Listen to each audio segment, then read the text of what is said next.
Hey everybody. So this video is not going to be like any of my other videos, okay? This is just something that I feel I need to say because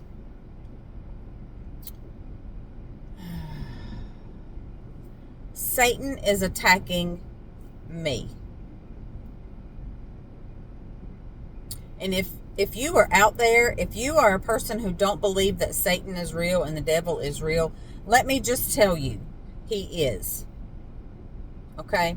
And this is how I know that Satan is real. Okay? I have been praying about something for a while. Okay? For a while.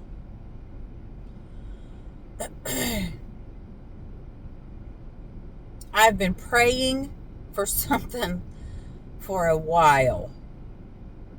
Okay?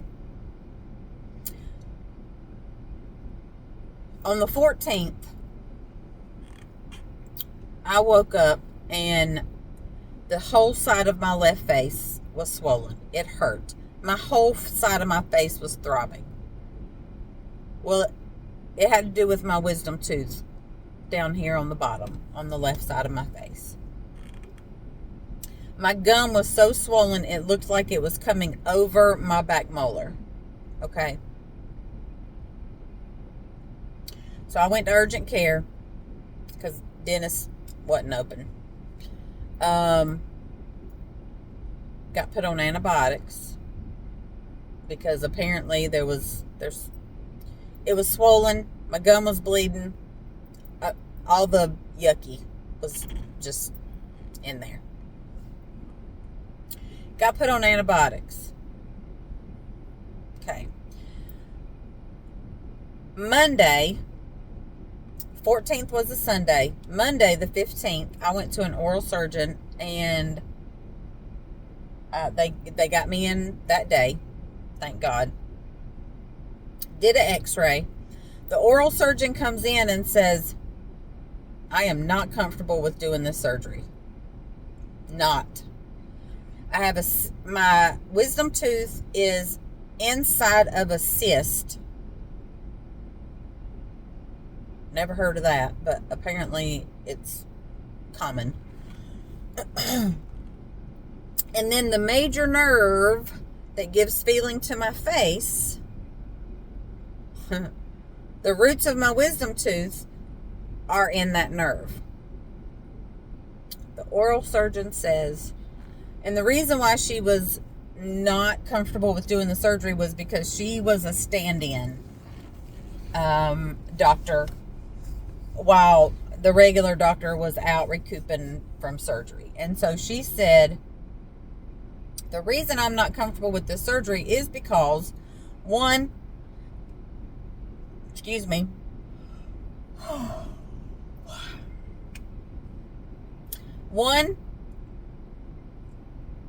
because of how this tooth is, my wisdom tooth on the bottom, because of how that is positioned, how it is, how the roots are, all that good stuff. Two, because she's a stand-in doctor and didn't want to do the surgery and then have to leave to go to wherever she normally is. And being under her care, she would not be accessible to me easily. If I had nerve damage, if something was going on, if I just needed her. So, took an x-ray, walked out the door with my x-ray, did not get charged for my visit because she wasn't going to do anything. Left me with calling around to other oral surgeons in my area, still taking my antibiotic. We got Sunday, Monday. Wednesday, my husband calls me from urgent care and says, I need you to take me to the emergency room. Took him to the emergency room. They did all the tests, all the everything. Urgent care they did an EKG on him, and it was abnormal. So they wanted him, and he was having trouble breathing. Really bad back pain. His knees were hurting. All of his muscles, joints, everything was hurting. He couldn't catch his breath. Well, took him to the emergency room. He got a room in the emergency room. The emergency room decided after about 3 hours or so, close to 4 hours, the doctor was like, everything's coming back normal. We don't know what's wrong, but obviously you're in pain, so we're going to admit you. So my husband waited for about 14 and a half hours. He spent the night in the emergency room. 14 and a half hours later, he gets transported to the hospital. So we're at the hospital. Wednesday night, I came home because our youngest son was here with us. I am bonus mom, and he was home with us that Wednesday. So I had to come home, pick him up from Mama and Papa's, bring him home, bath, make sure homework was done correctly, all the mom stuff. Love it. I love it. Get a bag ready for my husband, for our son, for when Mama picks him up at school the next day. He may possibly have to spend the night, so got all that stuff ready, packed a lunch, all that jazz, everything. Wednesday night, I didn't go to bed at all. God told me, pray without ceasing. Pray without ceasing. So that's what I did. That is what I did. I tried laying down in the bed, and I tried going to sleep because I was tired and I was hurting. But I prayed without ceasing. I went outside on the back porch and I prayed. I laid face down in the living room and I prayed. I walked around my house and I prayed without ceasing. I know how God talks to me. And so I have learned over the years to listen. And when God tells me something, I do not argue. I do not what if and maybes and I don't knows. When God tells me something, I do it. Okay? Sometimes it's hard. Sometimes it's really hard. Also Wednesday, on my way home to go pick up our little boy from Mama and Papa's, God was telling me, before you leave that house, you pray. Before you leave that house, you get everybody and you pray. So that's what I did. And I told them. I told Mama and Papa, I said, on the way here, God told me that we needed to pray for my husband. We needed, and that's their son. We needed to pray. So they're my mother and father-in-law. And I told them that. And I also, when God told me that I needed to pray with them, I asked him, what do you want me to pray about? What do you want me to say? Give me the words to say when I'm doing this prayer, because you have laid this on my heart to pray with my in-laws for their son. So I need you to tell me, I just need you to basically give me word vomit. And he did. He did. Our son prayed with me, and my in-laws prayed with me. That was Wednesday. Sunday, urgent care for me. Oral surgeon on Monday, can't do anything. Wednesday, husband has to go to the hospital. My husband finally gets to the hospital, gets admitted, runs all the tests. He's still in pain, still can't figure out what's going on.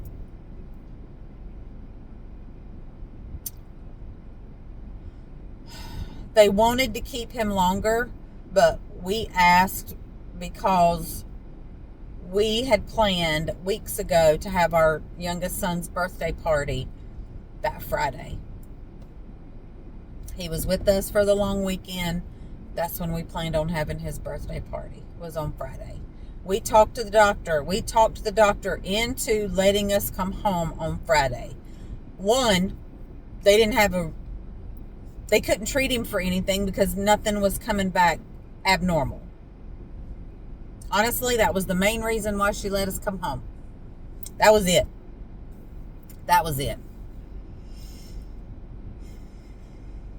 We come home. We got out of the hospital about 12:30. Party was supposed to start at 7. Had already ordered the birthday cake. All the birthday presents were here. Everything. So, had the birthday party Friday. Now, mind you, my husband and I are exhausted. It doesn't matter when you're a parent if you're exhausted or not. It doesn't matter. It's not about you anymore. It's about your children when you become a parent. When you become a mom. When you become a dad. Even if you adopt family members, guess what? You are now in that role. So it is not about you anymore.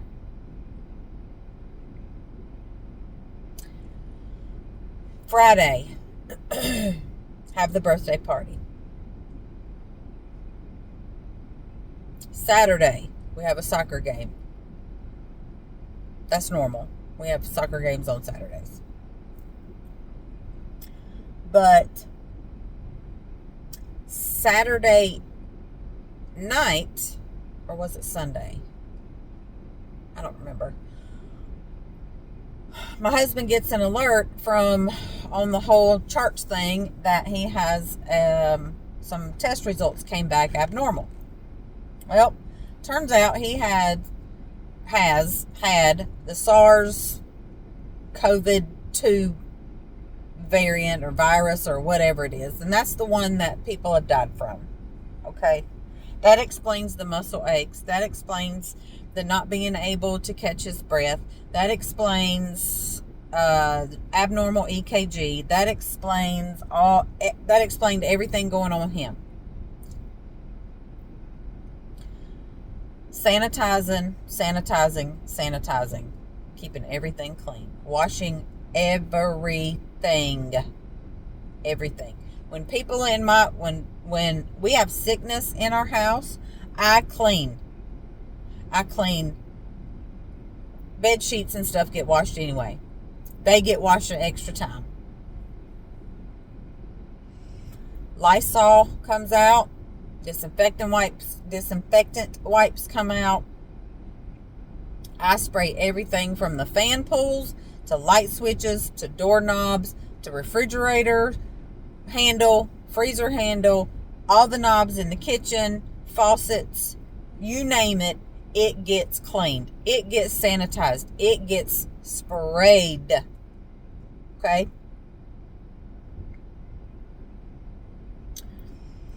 So now we have to tell people who were at the birthday party Friday that my husband had SARS-CoV-2 or whatever it is. SARS, S-A-R-S, COVID 2.0, I don't know what it was, 2 something, whatever. He is still recovering from that. Today has been a week since he first went to urgent care in the emergency room. Today. Well, last night, on a Tuesday, we had another soccer game. And that's normal. That's when our games are. Tuesdays. Before the game starts, mind you, I'm still wisdom tooth, Husband's still trying to recover. He hasn't been at work all week because he is absolutely still exhausted doing little things. He's getting better, but he is still exhausted.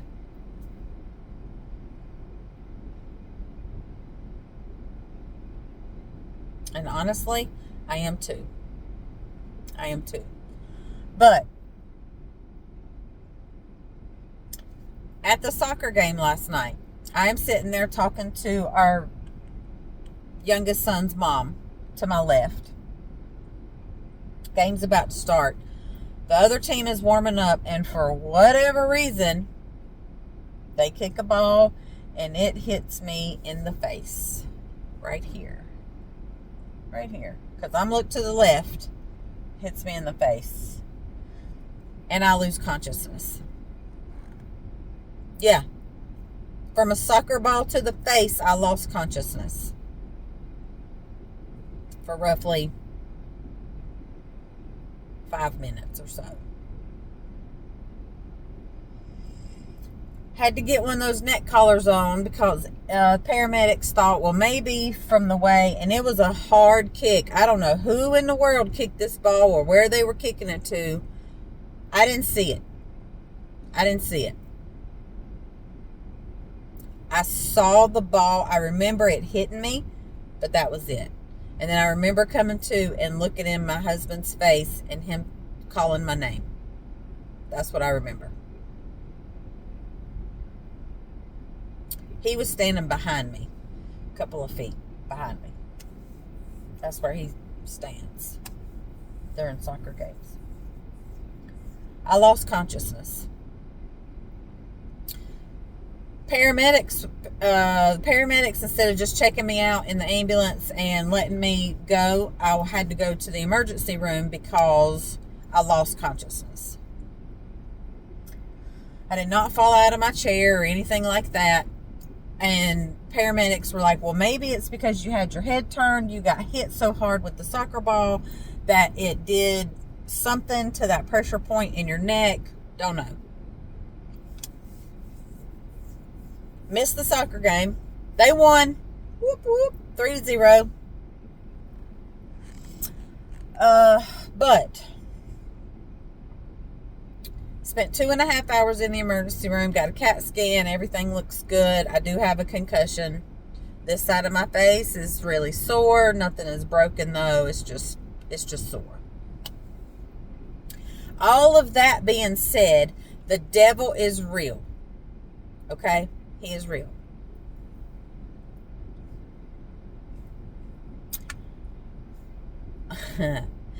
Satan thinks he is going to discourage me from succeeding in these courses that I want to do to help my family and my children. And so that we can live a life the way that God intended us to live. And I know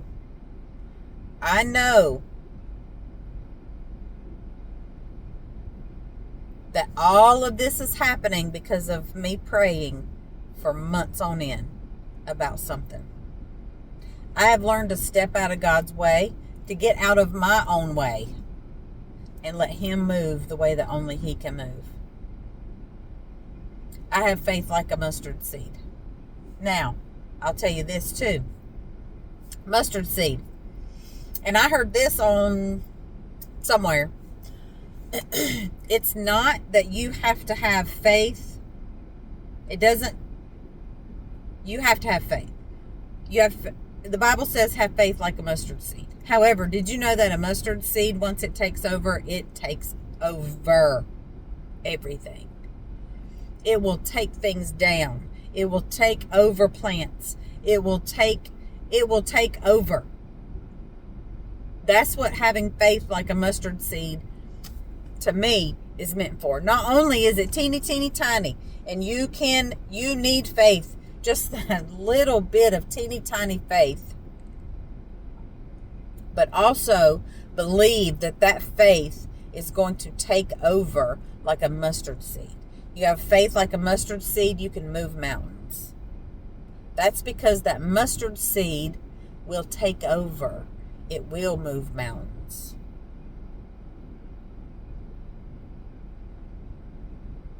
So yes, I have faith like a mustard seed, because I know that my God is victorious every single time. Every single time. And God is always on time. He is never early and He is never late. God is always on time.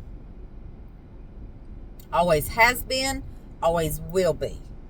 And Satan knows that if he discourages me, that my family, because I have the crown, that my family will not be able to live the life that God has intended us to live. Satan knows that. Satan also knows that he loses the battle because I'm speaking it. God can read, God has the power to hear your thoughts, to hear what your heart truly says, to hear what comes out of your mouth. Satan doesn't. Satan doesn't have that power. He doesn't have that power.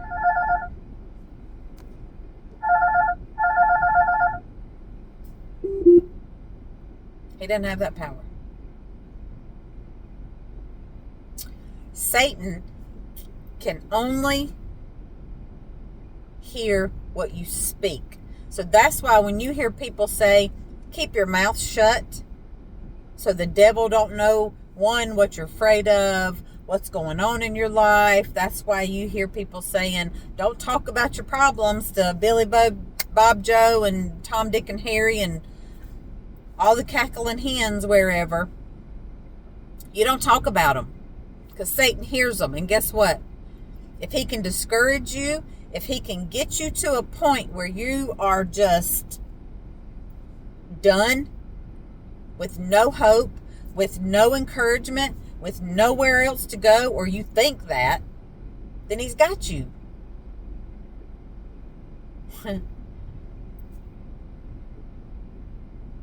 He's got you. He ain't got me. He don't have me. I'll say it again, because he's listening. He don't have me. I am not his. I am God's. I am a daughter of the King. God gave me my crown as a wife, as a woman, as a mother when I got saved. However, also, all of this going on with my tooth, my husband, the face, the soccer ball, these courses that I want to take, it's separate, but it's together. Because this thing that I've been praying for months, is happening. It's happening. And I still pray about it. Even though it is happening, I'm still praying because of my mustard seed. My faith is going to take over. It's going to take over. Sorry, I still have sticky stuff on my arm from... That's where my IV was last night. Anyway, I still pray about it. I still know. I still rebuke Satan all the time. I did it last night in the emergency room. I did it out there on that soccer field before I even got into an ambulance. I was praying. I told my husband when I woke up and he was calling my name, I told him, I said, I'm praying. I'm praying. I don't remember what I was praying. I don't remember. And the only reason why I know I said I was praying was because my husband told me. He told me. I don't remember praying. I don't remember me telling him that when I came to and he was calling my name. So, with all of that being said, all of this has happened in less than 2 weeks. Less than 2 weeks. With all of that being said, have faith like a mustard seed. That little teeny tiny bit. And it can move mountains. Because when it's planted, that's what it does. It takes over. Let your faith take over. Let it take over.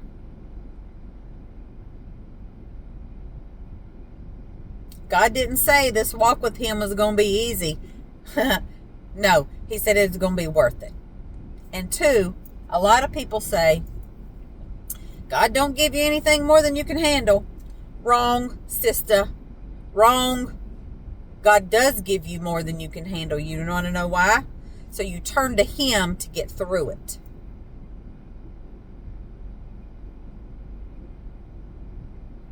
He does. You get more than you can handle. One, it's not God, it's Satan putting all this crap on you where you just feel like you're drowning. You feel like there's no hope. You feel like there's nothing. That's Satan. That's Satan. You can't shake it. You can't get rid of it. You say you're in a funk and all this other stuff. Well, how long have you been in that funk? I don't know. I've been in funks for a long time. But it was Satan. And you do get more than you can handle, so you will turn to God to get through it.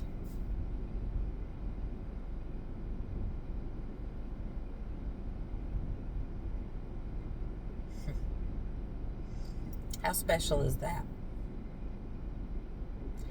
How special is it that no matter what you do, no matter what you've done, no matter the attack that Satan has put on you,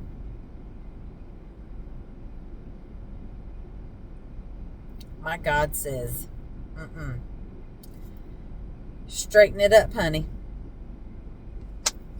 Straighten it up, baby. Straighten that crown I gave you. Straighten that crown I gave you when you became a mom, when you were born a woman.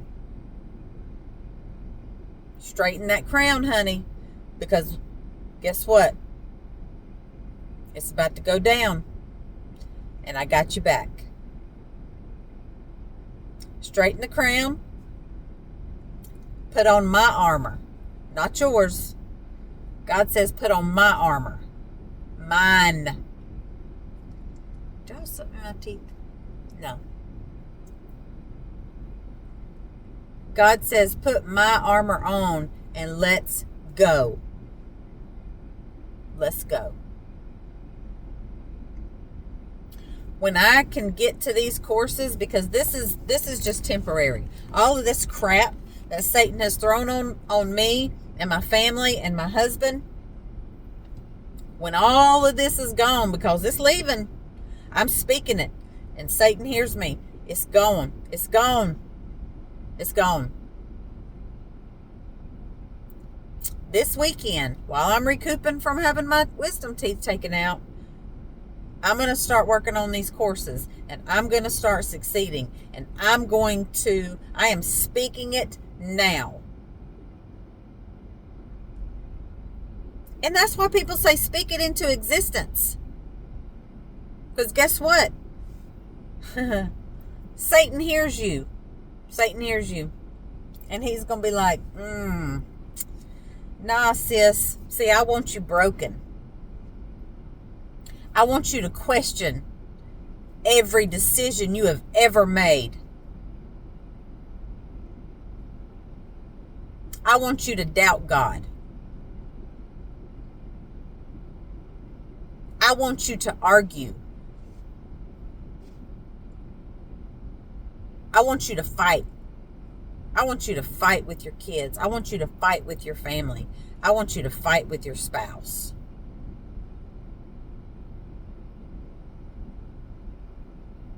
Satan knows your triggers. Satan knows your triggers. So I am speaking it out loud for anything that is listening as far as spiritually. You ain't got me. You ain't going to win. Because I am a daughter of the King. I have my crown on. I have on God's armor. And God says, buckle up, buttercup. Because it's about to go down. It's about to go down. God says, you don't have to fight this. I've already won it, honey. I have already won it. All you got to do is have faith. All you have to do is have faith. All you have to do is believe that I already got it. I already got it.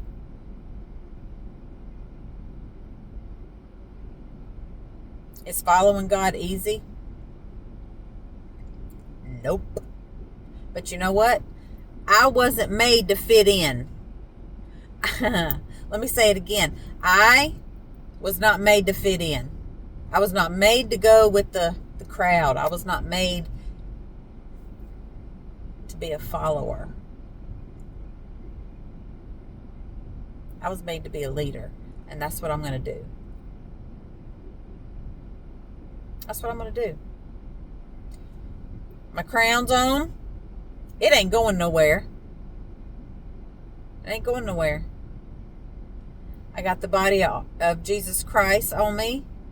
That ain't going nowhere.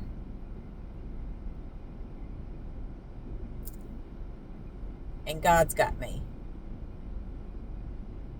God's got me.